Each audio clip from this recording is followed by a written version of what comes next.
In this Sonic Adventure 2 video, I have two wheels. One dictates the stage, the other one, the challenge we have to do for said stage. There will be 5 spins for each wheel, so 5 different events throughout this video. So with that, let's hope that I'm able to be successful in them, or maybe for your personal entertainment I fail. But either way, let's get right into it. For our first wheel spin, we have Mission Street by the looks of it. And for our challenge to go with it, the left-handed challenge. Okay. Oh, this is going to be painful. You know, under normal circumstances, I'd be hoping for like... Jesus. Oh, boy. Really? That first opening 10 seconds illustrates how the rest of this went. I just gotta be honest with you. Now, if we were doing the hedgehog levels, I'm sure I could do okay with my left hand. Like, I already proven in the past that I can do it well with Shadow, and I'm sure Sonic would be a similar case, but the moment it was a mech stage and I got it, I knew this was going to go rough.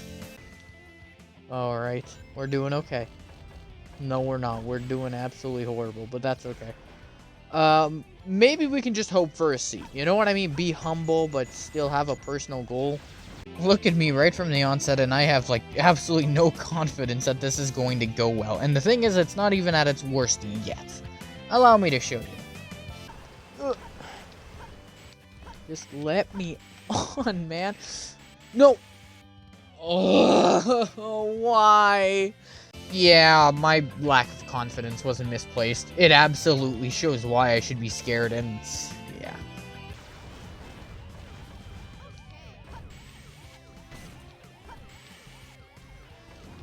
Can I do the thing? No, I can't even do the thing anymore. Oh, don't, stupid Xbox, don't you dare drop frames on me now. I hate my left hand at this point. It's just an inferior body part to my right. Let's just be honest here. But it is kind enough to allow me to play the Mystic Melody and take a bit of a safe shortcut. Maybe safe. I don't know about shortcut. Luckily, the rest of this does go smoothly. I'm not expecting an A rank. Hell, in the video, I wasn't even expecting a C rank anymore because I died, but who knows what will come of it. Thank God we're done. Now, unfortunately, I did not film my reaction to the rank I got, but you know what? I was pretty happy in the end, because I got the C after all. Now, on to our second spin. The first challenge went okay. What's our second one? Uh-oh. Oh, no. Ah, shit. Looking for big is a mixed bag. Sometimes it's super hard, and sometimes it's rather easy. In this case, I wasn't sure where to look, but largely due to me playing a lot of Final Rush as of recent, I kinda had some ideas of where he likely could be in the stage based on its design and structure. I know that sounds a little convoluted, but I have nothing to go off of. I can only rely on what I think would be a suitable hiding place. So I immediately made my way there without taking too much time to look along the way. Of course, with such a mindset comes a big risk. I very easily could have passed him without realizing because I'm not taking the time to look beyond where I think he'll be. For this part of the level, I deemed it worth looking through just because there's parts of this that are optional, and who knows, Big could have been hiding in these sections, but he wasn't, and alas, I was able to move on. It is finally at this part of the level that I begin to really slow down because this is where I think Big might be. I'm thinking somewhere around this area, perhaps. I had absolutely nothing to go off of, but something was gnawing at me, telling me that if Big was to be hidden in the stage, it would probably be inside one of the cylinders. I thought that maybe traveling up this rail to the inaccessible platform would be the way to go. Perhaps they hid Big there. After all, it would reward creativity and your curiosity in finding him, so I thought it was worth a shot. Though, unfortunately, while a cool location, even though it's one that serves absolutely no purpose, unfortunately, I never found Big up here. This section here was my next bet. I figured that Big could very easily be hidden in here, but along my discoveries, I found an invisible wall that I simply could just jump through, which then I went back into the stage and fell all the way to the ramp here. Now, I decided to see if I could go back into the stage, and I discovered something weird. There's a platform here. I've never seen this before.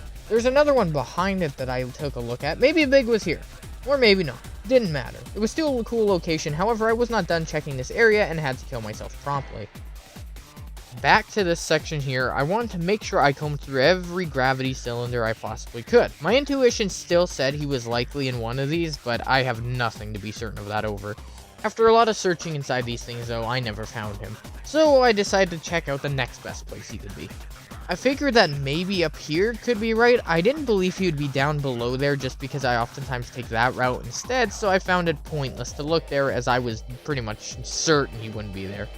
I did find Big, but not yet. If you actually look at the bottom of that cylinder there, you can see him. I didn't see him at the time though, so I ended up completely missing him. It's safe to say I looked at most of this extensively, except the one part I actually needed to check. Assuming Big was up here, as I didn't know any better at the time, I decided to take a look in the Lost Chow section of the level. Having gone down the gold ring cylinder as much as I have, and I figured he wouldn't be there, so this was a good place as any to look. Reaching the top though, and nothing. I killed myself to come back here because I felt like I didn't do a good enough job of looking around, and I found him, surprisingly. That's where he was, as I showed you guys before, and yeah, it was hard enough just to see him just going completely still. I could totally understand why I ran right past him, but we could say that this challenge was a success. On to our third year. Alright, round three, let's see what we're getting this time. Oh.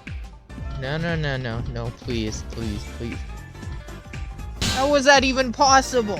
No jump button challenge on Prison Lane. This wasn't a case of whether I'd complete it or not, this was a case of how far I'd go. Now, I didn't remember the stage layout 100%, so I figured I could probably make it 30 seconds in. No, that's not happening. I tried to SA2 jank myself onto the platform by pushing myself into the floor, hoping it'd pop me up, but that didn't seem to work. I tried to think of something I could do with standing on these tanks. I was trying to be creative.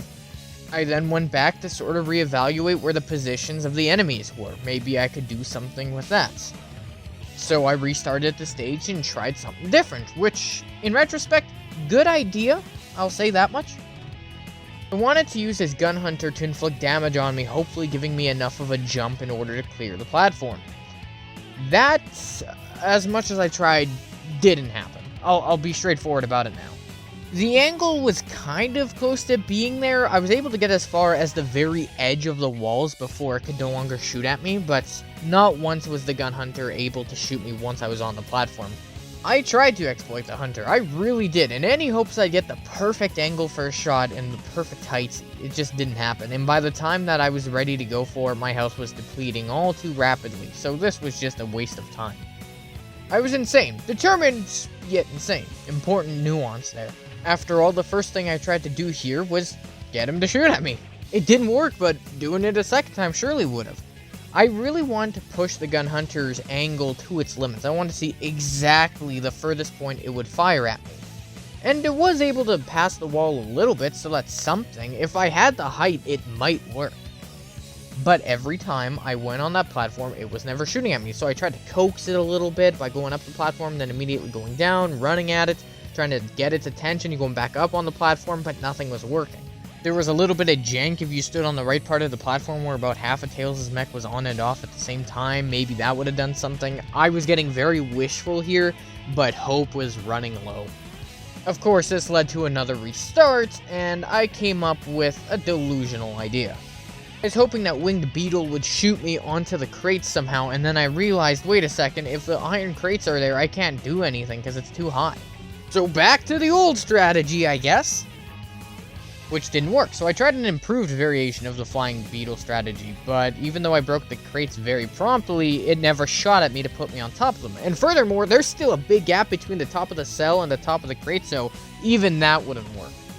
So I decided to try this gun hunter instead. I was hoping I could break these steel crates, and then I'd get shot and get propelled up onto them. Yeah, the damage I would be taking is not enough to push me onto the railing, let alone the two crates.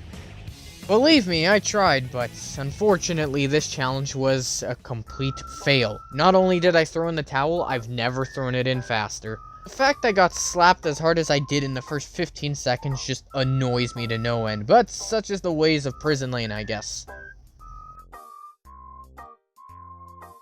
Alright, round 4. Let's hope this one is a little bit better than our last one. So we get egg quarters, okay, and I think I can do that. I just made a short about this quite recently, but I'll talk about my positive thoughts in long form. I do actually like egg quarters. I always have to some extent. It's a compact stage with a really easy on the eye kind of layout. It's super straightforward, super simple, and that reason alone is enough for me to enjoy it just because it offers so much flow compared to other treasure hunting stages. I also want to point out that the soundtrack's really good. That's not uncommon for Rouge. Rouge has a lot of good songs in Adventure 2, and this one's no different, but it's still a positive critique nonetheless. I also really like the Egg Beetle. I think that it is very creative. I think that it fits seamlessly into this level. But yeah, no, this level's a very solid one. I do like egg quarters a lot, and thank goodness that we got an easy round this time. Last round for the video. Let's see what we get. Alright, I can live with that. What do we get to go with it? Let's do it! For those who don't know what the S rank challenge is, it's just taking the requirement for an A rank and multiplying it by 1.25 times or increasing it by 25%. In the case of White Jungle, normally it's 14,000 points required for the A, so in this case, I gotta beat 17,500. I've played enough of the running stages that this challenge is not difficult for me whatsoever, but it is still a really fun way to bring this video to an end. As long as you're willing to destroy every enemy in sight and get a little bit smart at times, this will not be hard to pull off at all for anyone. Just as long as you know where to look for extra enemies, that will be the source of how you get points, and so knowledge is power here. It's also important that you always keep a steady pace. You don't have to outright rush to the point of being a speedrunner and getting this A rank, or technically S rank, but you still have to keep a good pace because time bonus is meant to help you here, so take advantage of that. And one thing that will definitely come to your aid is in this section right here. That, of course, being the invincibility at the top. Grab this and destroy as many enemies as you can. Push forward and kill. That's all you need to worry about here. In this part of the level, it's always good to keep an open mind. There are a lot of goodies if you take the time to look for them. Take down the enemies that fly past you. While they are a little dangerous and hard to hit, it can happen. There's also capsules behind the spring here, which, while only give you 150 points, anything helps. Now, taking the bungees, I guess you could call them, don't take the third one, take out the enemies here, and you'll take an alternate path instead. But keep in mind, there is a BS enemy placement, that being, if I will be kind enough to get there, that, of course, being right in front of the ring trail. I swear this hunter almost got me. But with a satisfying ring dash, that brings an end to White Jungle, and let's see what I tallied up this run.